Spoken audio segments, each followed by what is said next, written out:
I stand in the doorway of the hotel suite, watching my wife Sarah Chen passionately kissing my supposed best friend, Marcus Blackwood, the man whose marriage I've been protecting for 3 years by pretending to be his gay lover, the same man whose wife Rebecca I've been lying to every single day, telling her that Marcus and I are in a secret relationship to explain away all his mysterious absences and late nights, all his sudden business trips and weekend conferences that never quite added up but made perfect sense if you believed he was sneaking around to be with me instead of cheating on his wife with mine.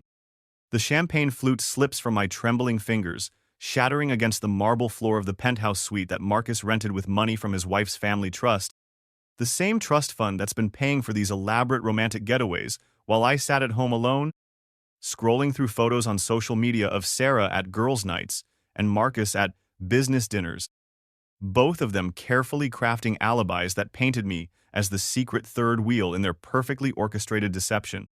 "How could you do this to me?" I whisper, and they spring apart like guilty teenagers caught by disapproving parents. But there's no shame in Sarah's eyes, only cold calculation mixed with irritation that I've interrupted their moment, as if I'm the one who's done something wrong by discovering my wife of 3 years in the arms of the man I've been pretending to date to protect their affair. Sarah's face shows no remorse, only the same cool assessment I've seen her use when deciding whether a designer dress is worth the investment, that calculating look that should have warned me years ago that I was nothing more than another acquisition to be managed and manipulated. "Oh, please, David," she says with a laugh that cuts through me like broken glass. "You've been playing the devoted gay friend so perfectly, I almost forgot you were my actual husband." Marcus has the decency to look uncomfortable, shifting from foot to foot like a schoolboy caught cheating on a test. But even his discomfort feels performative, another layer in the elaborate theater production that my life has become.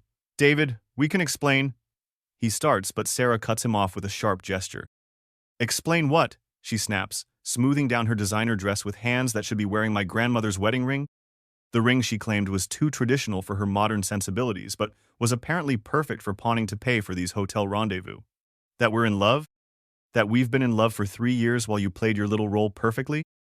The words hit me like physical blows, each revelation worse than the last, because suddenly everything makes sense in the most horrible way possible, every strange request and odd coincidence clicking into place like pieces of a puzzle I never wanted to solve. 3 years ago, when Sarah first begged me to help her hide her affair with Marcus, claiming it was just temporary, just until Rebecca got through her mother's cancer treatment, just until Marcus could figure out how to leave his marriage without destroying Rebecca's fragile mental state, I thought I was being noble, sacrificial, loving. "His wife Rebecca is my sorority sister," Sarah had pleaded, tears streaming down her face in a performance worthy of an Academy Award. "If she finds out about us now, it'll destroy both our social circles, ruin her family's reputation, maybe even push her over the edge with everything else she's dealing with. So just pretend to be gay for a while. Pretend you're dating Marcus. Rebecca will never suspect her husband is cheating if she thinks he's with you. And it's not like you're actually gay. It's just acting, just temporary, just until we can figure out a better way." I was so naive, so desperately in love with Sarah, so convinced that her tears were real and her distress was genuine, that I agreed without understanding what I was really agreeing to, without realizing that temporary would stretch into 3 endless years of living a lie that consumed every aspect of my identity. I thought it would be a few months at most, maybe a year if Rebecca's situation was really as delicate as Sarah claimed, never imagining that I was signing up to become a professional beard, a full-time cover story, a human shield protecting an affair that was destroying me piece by piece. For 3 years, I lived a lie so complete and consuming that sometimes I forgot who I really was beneath the performance. Attending gay bars with Marcus, where we held hands and played the part of a couple exploring their sexuality, enduring the pitying looks and whispered comments from colleagues who thought I'd come out after marriage and was working through my confusion with a patient older man. My family, traditional and conservative, slowly withdrew their support as photos surfaced of Marcus and me at Pride events, images that Sarah insisted were necessary for authenticity, for making the story believable enough to fool Rebecca and her extensive social network. My career in traditional finance suffered as conservative clients pulled their business, uncomfortable with what they perceived as my lifestyle change, whispering behind my back about family values and appropriate role models, while more progressive clients praised my courage for living authentically, without realizing that every moment of my supposed authenticity was a carefully scripted lie designed to protect my wife's affair. Meanwhile, Sarah played the role of the supportive wife of a gay man who had married for convenience and family pressure, gaining sympathy and attention from friends who admired her progressive attitude and modern approach to marriage, building a social media following of people inspired by her dedication to her husband's journey of self-discovery. Book deals materialized, speaking engagements at universities and corporations about modern love and supporting LGBTQ+ family members, interviews with lifestyle magazines about maintaining marriage while acknowledging different sexual orientations, all built on the foundation of my destroyed reputation and sacrificed identity. The irony was suffocating. While I lost everything that mattered to me, Sarah gained everything she'd ever wanted, becoming a minor celebrity in progressive circles, writing articles about love and acceptance and supporting your spouse's truth, all while conducting an affair that made a mockery of every value she publicly espoused. The book advance alone was enough to fund Marcus's divorce lawyer when they finally decided to go public, money earned by selling our private pain as inspiration porn for strangers who thought they were witnessing a beautiful example of unconditional love. But Marcus grew tired of the charade, tired of sneaking around and pretending to be gay, tired of the constant performance and the limitations it placed on his ability to be seen publicly as Sarah's lover rather than her husband's boyfriend. "I want to marry you properly," he told Sarah during one of their hotel meetings that I wasn't supposed to know about, conversations I only learned about later when everything fell apart and the truth came spilling out like water from a broken dam. That's when I discovered the truth that shattered what was left of my world. This was never about protecting Rebecca's fragile mental state during her mother's illness, never about finding a gentle way to end Marcus's marriage, never about temporary measures until a better solution presented itself. Sarah and Marcus had planned from the very beginning to use me as a beard while they built their affair into a public love story, grooming public opinion to see them as star-crossed lovers who found each other despite impossible circumstances. "We're going public tomorrow," Sarah announces with the same tone she might use to discuss dinner plans, cold and matter-of-fact, and completely devoid of any recognition that she's destroying a human being who loved her enough to sacrifice everything for what he thought was her happiness. Marcus is filing for divorce, and we're announcing our engagement at the charity gala where everyone who matters will be watching, and you'll be there as the generous gay friend who helped us realize that love comes in many forms. "What about our marriage?" I demand, my voice cracking like a teenager's, and I hate how weak I sound, how desperate, how pathetic after 3 years of giving everything I had to support what I thought was a temporary sacrifice for the greater good. "What marriage?" She laughs, actually laughs, throwing her head back like I've told the funniest joke she's ever heard, and the sound echoes off the hotel suite's expensive walls like mockery made audible. "We never loved each other, David. Not really. Not the way Marcus and I love each other. You were always just convenient, willing to do whatever I asked, eager to please, the perfect beard because you were so desperate to make me happy that you'd literally pretend to be gay if I asked nicely enough."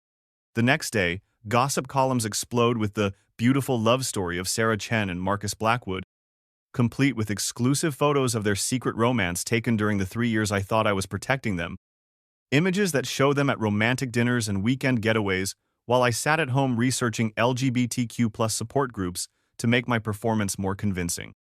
The narrative is perfect, polished, ready-made for viral social media sharing. Successful businesswoman supports her gay husband's journey of self-discovery, falls in love with his boyfriend's married friend, and helps facilitate a modern love story that challenges traditional expectations. I'm painted as the generous gay friend who helped them find true love, the understanding ex-husband who graciously stepped aside when he realized that his wife and his boyfriend's married friend were meant to be together, a supporting character in their epic romance rather than a victim of their elaborate deception.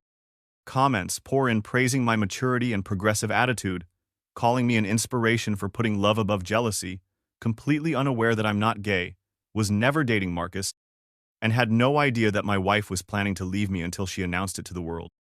My parents, who had slowly started accepting what they thought was my sexuality after years of awkward conversations and family therapy sessions designed to help them understand their gay son's choices, now learned that it was all a lie, that their struggle to accept something that challenged their traditional values was based on a deception designed to hide my wife's affair. The humiliation is unbearable, not just for me but for them, as their friends and community members who had praised their growth and acceptance now whisper about how they were fooled, how their son made them look stupid by forcing them to defend something that was never real. My father's business partnerships crumble as associates lose trust in his judgment, questioning how a man can build reliable business relationships when he can't even recognize when his own son is lying about something as fundamental as sexual orientation. The family construction company that bears our name suffers as clients worry about working with people who seem disconnected from reality, unable to distinguish truth from fiction in their own families. Rebecca Blackwood, devastated by the betrayal and the public humiliation of learning about her husband's affair through social media like everyone else, discovers that her entire marriage was a lie, that the gay friend she welcomed into her home and supported through his journey was actually straight and covering for the man who was sleeping with his wife. Her suicide note, found 3 days after the engagement announcement, mentions how she never suspected because David seemed so devoted to Marcus, so genuine in his affection, that it never occurred to me that a man would destroy his own reputation to hide someone else's affair. I lose everything. My reputation shattered beyond repair, my family relationships poisoned by humiliation and betrayal, my self-respect ground into dust under the weight of realizing how completely I was manipulated and used. Sarah and Marcus become social media darlings, the couple who found love despite all odds, brave enough to challenge conventional expectations and create their own definition of happiness.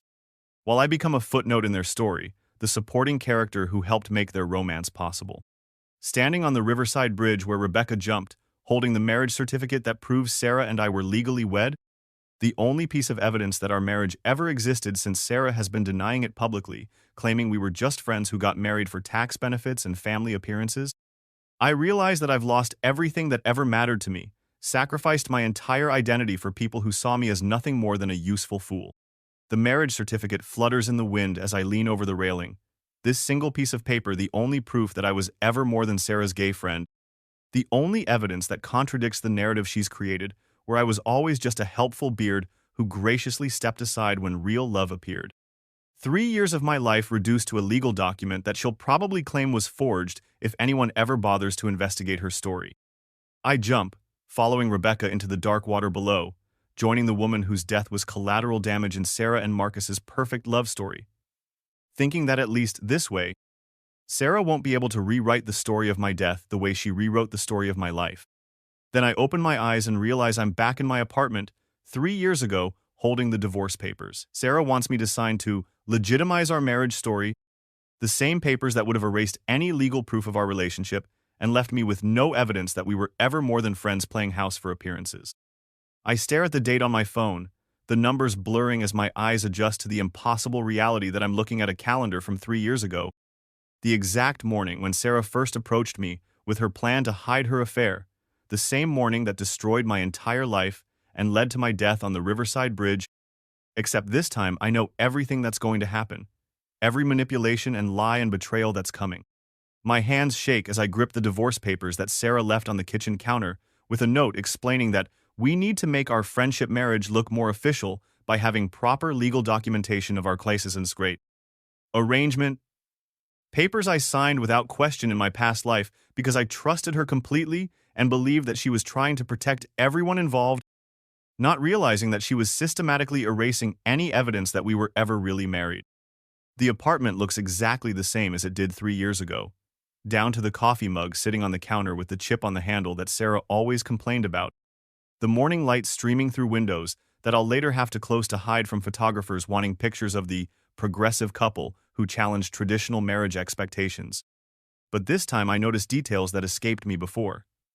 How Sarah's belongings are already packed in neat boxes hidden in the closet, how her wedding ring is sitting in the jewelry box rather than on her finger, how she's already removed my photos from her social media even though she hasn't officially asked me to participate in her plan yet. When Sarah emerges from the bedroom, freshly showered and dressed in the designer outfit she'll wear to her lunch meeting with Marcus, the same lunch where they'll finalize the details of their 3-year deception plan, I watch her with eyes that have seen the ending of this story, knowing that the woman approaching me with that practiced expression of vulnerability and distress is calculating every word and gesture for maximum emotional impact. "David, honey, we need to talk about something important," she begins, settling onto the couch with the same graceful movement she'll later use when sitting for television interviews about modern love and supporting your spouse's journey of self-discovery. But this time I can see the manipulation beneath the performance. The way she positions herself to catch the morning light that makes her look fragile and angelic. No. I say, the word cutting through her prepared speech like a knife through silk, and I watch her face falter for just a moment before the mask slides back into place, her eyes narrowing slightly as she recalculates her approach. She blinks, startled by my immediate response, clearly expecting the hours of discussion and agonized decision-making that characterized our conversation in my past life, when I spent so long weighing the pros and cons that I missed the fundamental truth that she was asking me to destroy myself for her convenience. No, what? You don't even know what I'm going to ask you. You're going to ask me to pretend to be gay so that Rebecca Blackwood won't suspect that her husband Marcus is having an affair with you. I continue, watching her face go white as I strip away the carefully constructed narrative she spent weeks preparing, the emotional manipulation and fake tears and appeals to my sense of nobility and sacrifice. How did you? She starts, then stops, her mouth opening and closing like a fish gasping for air, and I can practically see her mind racing as she tries to figure out how I could possibly know about her plan, whether Marcus told me, whether someone saw them together, whether her carefully maintained secrecy has been compromised. I know everything, Sarah. I tell her with a calm that surprises me, the same calm that comes from having already died from this betrayal, from having experienced the worst possible outcome and realized that there's nothing left to fear because I've already lost everything once. I know about the 3-year plan, about the book deals and speaking engagements you're going to build on my destroyed reputation, about Rebecca's suicide when she discovers the truth, about how you and Marcus are going to announce your engagement at the charity gala while painting me as the generous gay friend who helped you find true love. The silence that follows is deafening, broken only by the sound of Sarah's breathing becoming rapid and shallow as she realizes that somehow, impossibly, I know everything about the elaborate deception she's planned, every detail that she and Marcus discussed during their secret meetings, every aspect of the manipulation that was supposed to unfold over years of careful orchestration. We're married, Sarah. I continue, pulling out our marriage certificate from the drawer where I kept it safe in my past life, before she convinced me to hide it to maintain the illusion that our relationship was just a convenience arrangement between friends. Legally, officially, completely married with witnesses and legal documentation and shared assets, and if you want to destroy that for an affair, then we get divorced properly, publicly, with lawyers and a fair division of property and everyone knowing exactly what happened. Her face goes from white to gray as she stares at the marriage certificate, the document she'll spend the next 3 years claiming never existed or was just a legal convenience. The proof that contradicts every aspect of the narrative she's planning to construct around our relationship. David, you don't understand the situation. She tries again, falling back on her prepared talking points about protecting Rebecca's mental health and finding a gentle way to transition everyone to a better arrangement. But her voice lacks the conviction it had in my past life, shaken by my unexpected knowledge and resistance. I understand perfectly, I reply, standing up and walking to the window where I can see the morning light that will later be used in photographs to make Sarah look like a saint supporting her confused husband. Light that reveals the truth, instead of hiding it when you know what to look for. You and Marcus want to have your affair, but you don't want to deal with the social and financial consequences of being honest about it, so you plan to use me as a cover story, destroy my reputation and family relationships, and then rewrite history to make yourselves look like heroes. I turn back to face her, this woman I loved enough to die for in another timeline, seeing clearly for the first time how she's always looked at me, not as a partner or equal, but as a resource to be managed, a tool to be used, a convenient fool whose desperate love could be weaponized against him. This time, I choose myself. I tell her simply, walking to the phone to call my lawyer, my parents, my real friends, who tried to warn me about Sarah but whose voices I ignored in my desperate desire to make my marriage work. This time, I choose truth over lies, self-respect over sacrifice, and real love over manipulation. The divorce papers she wanted me to sign to erase our marriage fluttered to the floor, ignored and irrelevant, because this time, I'm not erasing anything. This time, I'm making everything visible.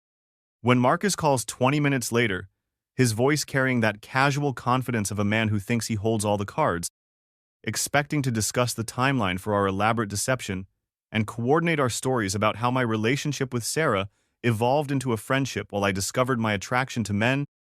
I let the phone ring 3 times before answering, knowing that in my past life I picked up immediately, eager to please and desperate to help, not understanding that my eagerness made me the perfect victim.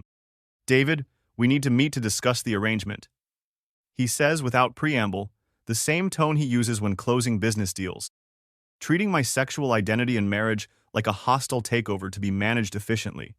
And I can hear Sarah in the background coaching him with hand gestures and whispered instructions, still believing that they can manipulate me into compliance if they just find the right approach. "There is no arrangement," I reply calmly, setting up the digital recorder that I bought in my previous life to capture our conversations for my therapist, except this time I'm recording everything for my lawyer instead of trying to understand how I became so confused about my own sexuality. "I'm not pretending to be gay, I'm not dating you, and I'm not helping you hide your affair." The silence on the other end stretches long enough that I wonder if the call has dropped. But then I hear Marcus's sharp intake of breath as he realizes that his carefully laid plans are crumbling before they even begin, that the naive and compliant David he expected to manipulate is nowhere to be found. "What did you say to him?" I hear Marcus hiss at Sarah, and her response is too quiet to make out, but I can imagine her panic as she realizes that all her preparation and emotional manipulation has failed to achieve the result they need, that their grand plan requires my cooperation and I'm refusing to give it. "David, I think there's been a misunderstanding." Marcus tries again, his voice taking on the patronizing tone he uses with clients he considers less intelligent than himself. The same tone that made me feel stupid and grateful for his attention in my past life, when I was so confused about my sexuality that I believed he was helping me understand myself. "No misunderstanding," I tell him firmly, enjoying the power that comes from knowledge, from knowing exactly how this conversation is supposed to go and refusing to follow the script. "I know exactly what you and Sarah planned, and I'm not participating. Find another way to conduct your affair that doesn't involve destroying my life." I hang up before he can respond, immediately calling my lawyer to schedule an emergency meeting about protecting my assets in case of divorce proceedings, then calling my parents to invite them for dinner so I can tell them the truth about what Sarah was planning before she can manipulate them with lies about my sexual confusion and their need to be supportive of my journey. The private investigator I hire is the same one I found too late in my past life when I was trying to document Sarah's affair after she'd already rewritten our entire history and destroyed my credibility. But this time I'm hiring him proactively, giving him 3 years' worth of knowledge about where Sarah and Marcus meet, when they travel together, which credit cards they use for their romantic getaways, funded by Rebecca's family money. Within 48 hours, I have enough evidence to prove their affair with timestamps and financial records, photographs of them entering hotel rooms together during times when they claimed to be helping me explore my sexuality, credit card receipts showing romantic dinners and weekend trips that they'll later claim were business meetings or gay support group activities. Most damaging, recordings of Sarah explaining to her friends how easy it is to manipulate me because I'm so desperate for her approval, how gay men make the perfect emotional cover for affairs because everyone assumes they're harmless, how she plans to build a career on being the supportive wife of a confused gay man before transitioning to being the understanding ex-wife who graciously stepped aside for true love. 2 weeks later, Sarah's parents host their annual charity dinner at the country club, the same event where I made my debut as Marcus's supposed boyfriend in my past life, holding his hand for the cameras, while Sarah watched from across the room with satisfaction at how perfectly her plan was unfolding. But this time, I attend as Sarah's husband, wearing the wedding ring she asked me to remove and bringing the marriage certificate in my jacket pocket. When Marcus and Rebecca arrive, I stand to greet them as a married man protecting his marriage, walking over to their table with Sarah trailing behind me in a panic, her carefully planned social manipulation falling apart in real time as she realizes that I'm not following any part of the script she prepared. "Marcus, Rebecca," I say warmly, shaking hands with both of them while Sarah stands frozen beside me. "It's so good to see you both. Sarah and I were just discussing how important it is to be honest in marriage, to never take your spouse's trust for granted." Rebecca smiles at me with genuine warmth, the same woman who will kill herself in my past timeline because she feels stupid for not seeing the signs of her husband's affair, not realizing that she was manipulated by experts who made their living convincing people to believe convenient lies. "That's wonderful advice," she says, squeezing her husband's hand in a gesture that makes Marcus visibly uncomfortable because he knows that I could destroy his marriage with a single sentence, that all his power over me has evaporated and he's completely at my mercy. David, what are you doing? Marcus whispers when Rebecca steps away to greet other guests, his face pale and sweating despite the air conditioning, clearly expecting me to announce our supposed relationship and provide him with the alibi he needs to explain his recent suspicious behavior to his wife. Being married to my wife? I say loudly enough for nearby tables to hear, watching Sarah's face crumple as she realizes that her entire plan is disintegrating in the most public way possible. Surrounded by everyone who matters in their social circle, all the people she wanted to impress with her progressive marriage and modern love story. You're ruining everything! Sarah grabs my arm, pulling me toward the bathroom where she can try to salvage the situation with private manipulation. Tears streaming down her face in what might be genuine emotion for the first time since I've known her. The kind of raw panic that comes from watching your carefully constructed world collapse in real time. You're going to destroy both our families, she hisses once we're alone, her mask completely dropped to reveal the calculating woman beneath. No longer bothering with the vulnerable act now that she realizes I can't be manipulated with guilt and sympathy. Then leave me and marry him properly, I suggest reasonably, pulling out my phone to show her the evidence my private investigator has collected. Photographs and financial records that prove their affair beyond any doubt. Documentation that would destroy their reputations and cost Marcus his marriage and his access to Rebecca's family money. File for divorce, split our assets according to state law, and pursue your happiness honestly instead of asking me to destroy myself to protect your affair. I continue, watching her face cycle through emotions, as she realizes that I have enough evidence to destroy both their marriages and their reputations if I choose to go public. You know it's not that simple, she protests, falling back on the same arguments she used in my past life about Rebecca's fragile mental state and the need for discretion. But now I can hear the real motivation beneath her words.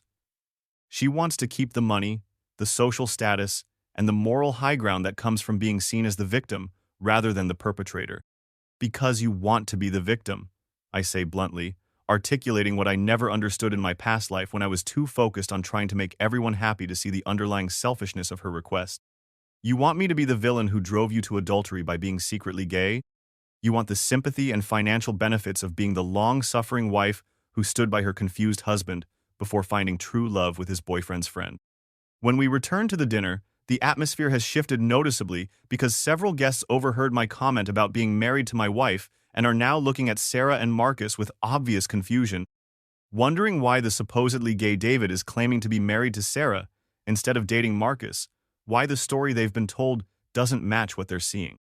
The next day, I release everything to a gossip blogger who specializes in exposing social media influencers and Instagram celebrities, providing her with the complete timeline of Sarah and Marcus's affair, along with evidence that proves their plan to use me as a beard, financial records showing how they used Rebecca's family money to fund their romantic getaways, and audio recordings of Sarah, explaining how easy it is to manipulate people who are desperate for love and approval.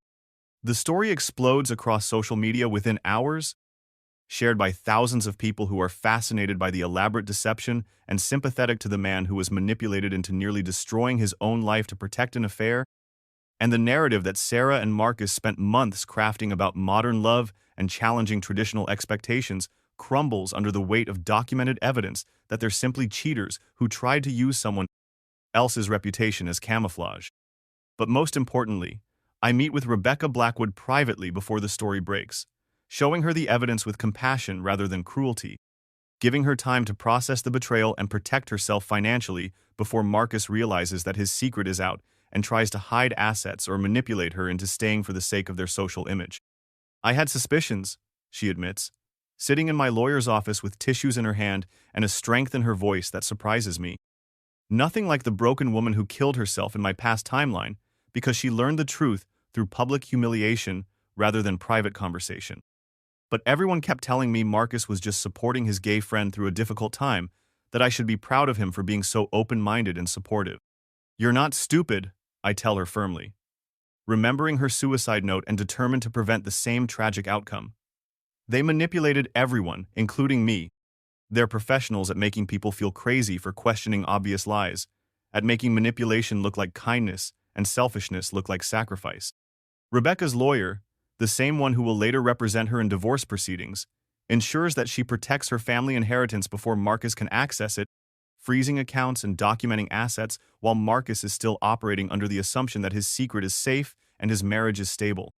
When Sarah and Marcus try to go public with their love story as planned, claiming that I was their gay friend who helped them realize they were soulmates, the story is immediately contradicted by documentation that I'm Sarah's husband, not Marcus's boyfriend, financial records that prove we shared assets and filed joint tax returns, and testimony from friends and family who knew me as Sarah's spouse rather than Marcus's lover.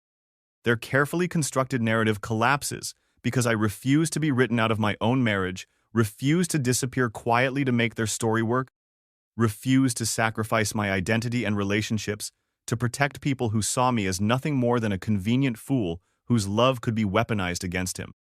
My parents, armed with the truth from the beginning instead of learning it through public humiliation, stand by me completely, proud of their son for protecting himself and others from manipulation, grateful that they don't have to struggle with accepting what they thought was my sexuality, because they now understand that it was always a lie designed to hide someone else's betrayal.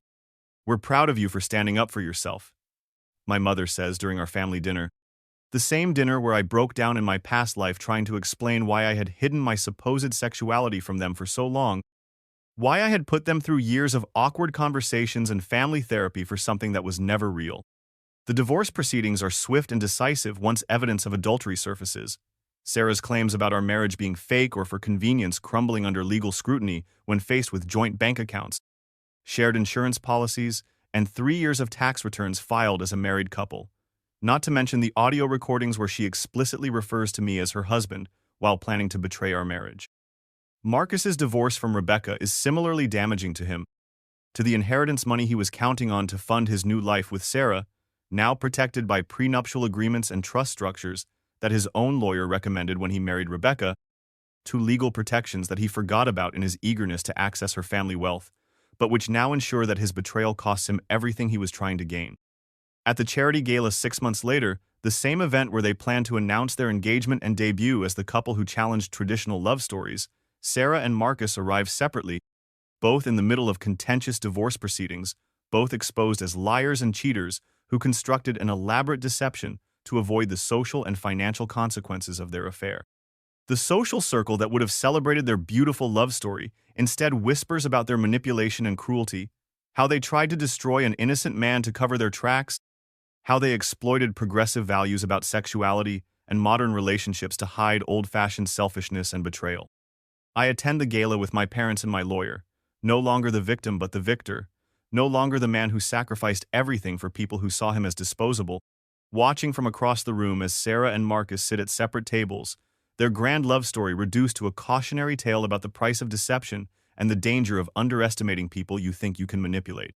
6 months after the divorce is finalized, I'm sitting in the office of my new consulting firm, a business built on helping people document and protect their relationships from the kind of manipulation and gaslighting that nearly destroyed my life in another timeline, teaching clients to recognize the warning signs of emotional abuse and providing them with the tools to protect themselves legally and financially before it's too late.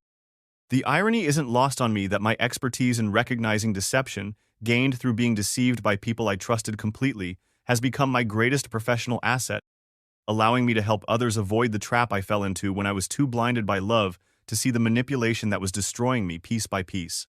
My first client was a woman whose husband was asking her to invest her inheritance in his business while simultaneously asking for a divorce, and I was able to help her see the pattern of financial manipulation before she lost everything to someone who saw her money as more valuable than her heart.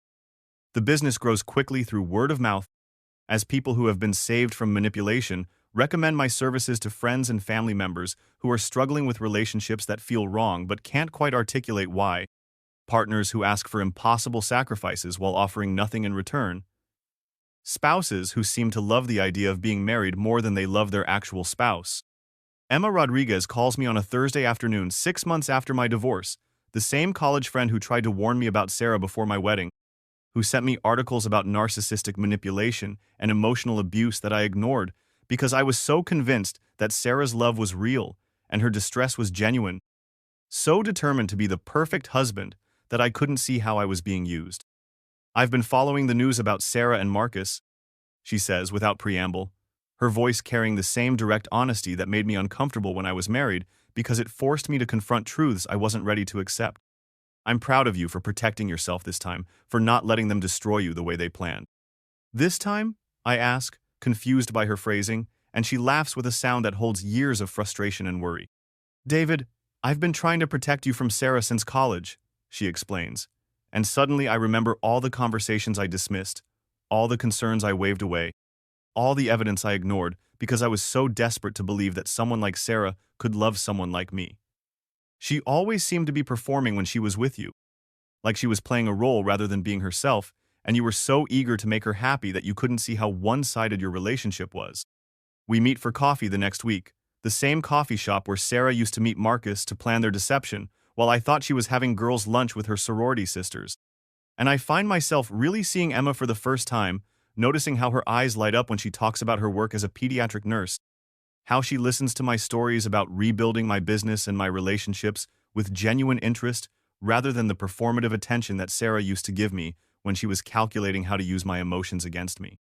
I always knew Sarah was wrong for you, Emma admits over dinner 2 weeks later, her honesty refreshing after years of Sarah's manipulation and calculated responses. But you had to discover it yourself.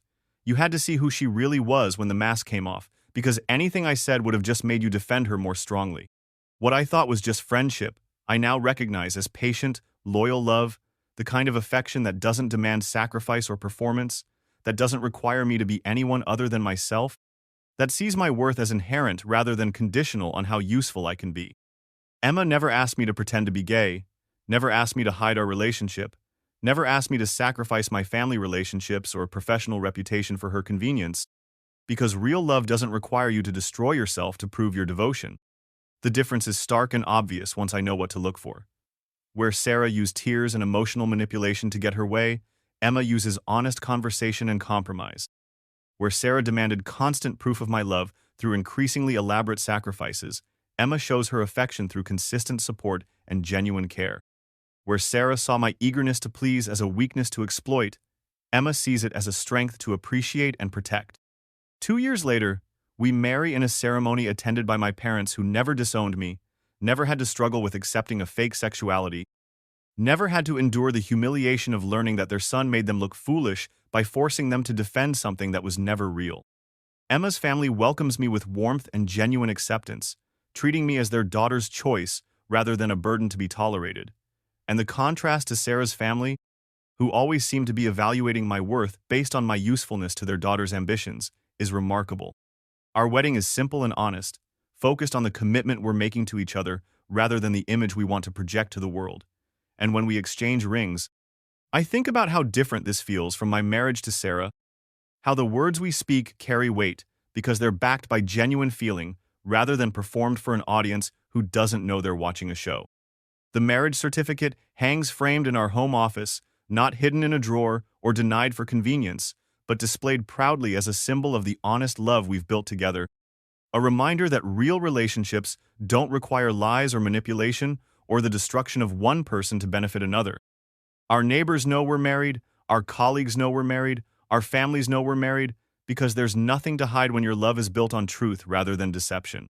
Our first child, a daughter we name Hope, arrives healthy and loved by grandparents who never questioned their son's choices, in a world where I never lost my family's respect or destroyed my professional reputation for someone else's convenience.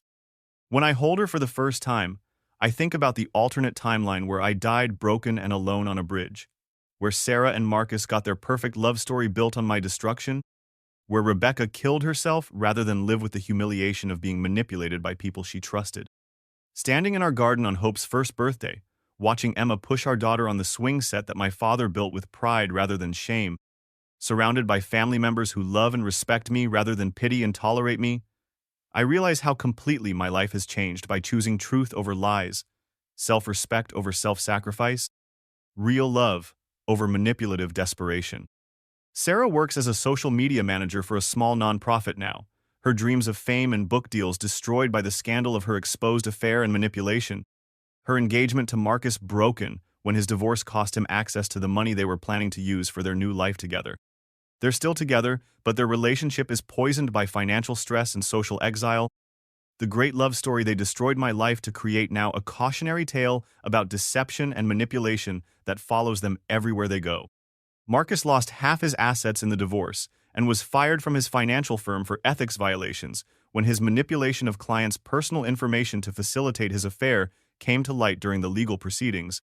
And the career he built on charm and networking crumbled when people realized they couldn't trust him with their private information or their money.